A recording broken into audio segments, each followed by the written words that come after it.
Et bonjour à tous et à toutes. J'ai trouvé ce matin en me levant sur un partage une vidéo que j'ai décidé de vous mettre pour montrer ce que c'est réellement, encore une fois de plus comme je le fais toujours, la psychiatrie et dans toute sa splendeur.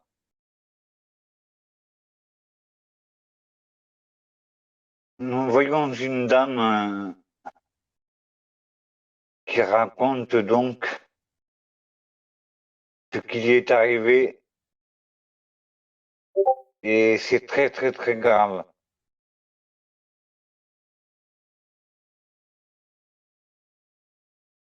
C'est parti.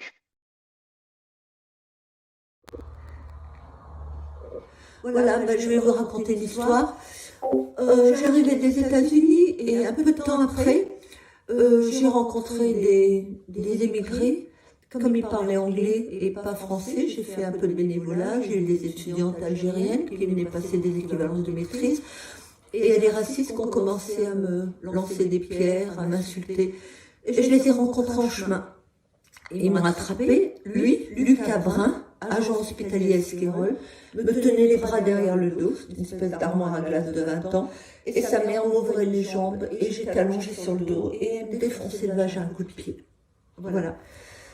Ils ont eu 3 mois de prison avec sursis, 8 000 euros de dommages et intérêts, 10 000 euros pour les juges et 4 000 euros pour l'avocat. En appel, 2 mois avant l'appel, je suis convoquée au CHU, et je me retrouve sur un brancard, enchaînée, via Esquirol. Je suis restée 6 semaines, torturée. Je suis sortie grâce à quelqu'un qui a prévenu l'extérieur, parce que j'étais en isolation totale. Et ils avaient demandé une sauvegarde de justice, ce qui veut dire qu'on est trop fou pour passer dans un tribunal. On va directement chez les fous, 6 mois renouvelables. On m'a fait des choses abominables, dont une mise sous contention d'écatement 12 heures d'affilée. On m'a sanglé au barreau du lit 12 heures d'affilée. Un veilleur de nuit vicieux qui voulait que je fasse des choses vicieuses, j'ai crié. Et comme je dis, s'il demande à une vieille femme comme moi des choses pareilles, imaginez ce qu'il faut avec les jeunes filles qui sont là-bas. Vous avez 2 caméras au-dessus de votre lit et des veilleurs de nuit dans le genre de celui qui m'a défoncé le vagin à coup de pied avec sa mère. Oui. Et j'ai dénoncé ça pendant 9 mois. J'ai écrit au procureur de la République, à l'avocat général, tous les officiels des associations, et pas de réponse, sauf l'ARS, M. Négrier, qui porte bien son nom, qui m'a répondu: les soins dont vous avez bénéficié étaient nécessaires à votre santé. Et le maire de Limoges, M. Lamberti, qui a dit: si vous n'êtes pas satisfait des soins que vous avez reçus, vous n'avez qu'à vous soigner pour ne pas y retourner. Quand je suis sortie, j'ai demandé mon dossier médical, parce qu'on ne vous dit pas pourquoi vous êtes enfermé.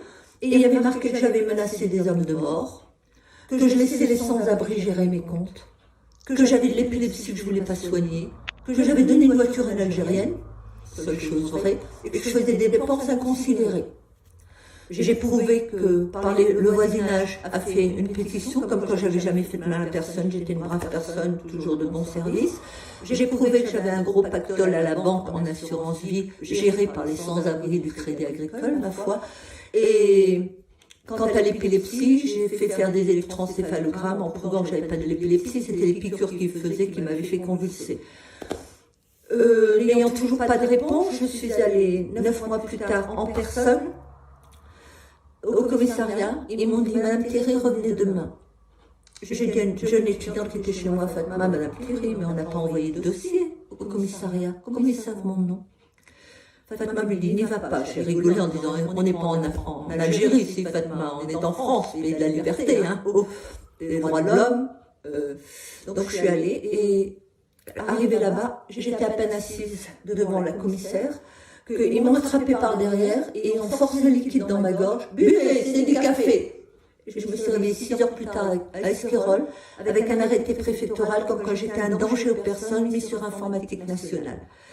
Voilà. Les psychiatres, c'était pour une période de 3 ans, un internement complet avait été demandé, mais les psychiatres honnêtes, docteur Alamom et docteur Chassan, m'ont fait sortir contre l'avis du préfet qui a gardé l'arrêté préfectoral.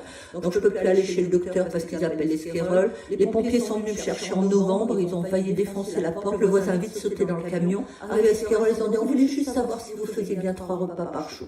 Parce que j'ai prouvé tous les mensonges, j'ai prouvé toutes les tortures, elles sont écrites dans le dossier médical. Mais les pauvres ne le demandent pas, parce que ça coûte 50 €. Et un conseil chez un avocat, à Paris, ici ils disent c'est des formations, on ne peut rien faire. Et à Paris, vous envoyez 185 €, vous avez la réponse. Donc le procureur de la République a fini par répondre, avis à victime, les faits révélés ne sont pas punis par un texte pénal. Donc comme j'avais révélé un internement en hôpital psychiatrique basé sur de grotesques mensonges suivis de tortures qui sont décrites dans le dossier médical, je considère qu'en France, la torture est légale, ainsi que les internements basés sur des mensonges. Voilà. Alors entre-temps, quand j'étais enfermée en appel, ceux qui m'avaient tabassé, défoncé le vagin, il y avait un médecin expert d'Esquirol qui a décidé que les blessures vaginales que j'avais valaient pas 8 000 €. Ils ont coupé la poire en deux, ils ont payé 4 000 €. Et une avocate, Madame Galbrin, censée me représenter, a dit que je voulais pas des 1 115 € supplémentaires, que 115 € me suffiraient. Donc ils leur ont fait économiser de l'argent pendant que j'étais enfermée. Voilà. Et eux sont libres, ils ont eu 3 mois de prison avec sursis, et c'est marqué dans le procès que vu leur profession d'agent hospitalier, les faits qu'ils ont faits ne doivent pas être marqués dans leur quand on sort de prison. Casier judiciaire. Dans leur casier judiciaire. Voilà. C'est joli, hein. J'ai 71 ans, 46 kilos, j'ai été torturée là-bas. On m'a fait des choses tellement impudiques que je ne peux pas le révéler. Mais la contention, c'est marqué. On marque l'heure à laquelle on m'attache et l'heure à laquelle on me détache. 12 heures sanglées au barreau du lit. Voilà, c'est la liberté en France, la liberté d'expression.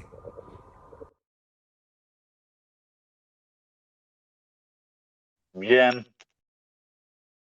Eh bien, voilà ce qui se passe, hein. Et ça depuis de nombreuses années. Voilà, je vous remercie et à bientôt.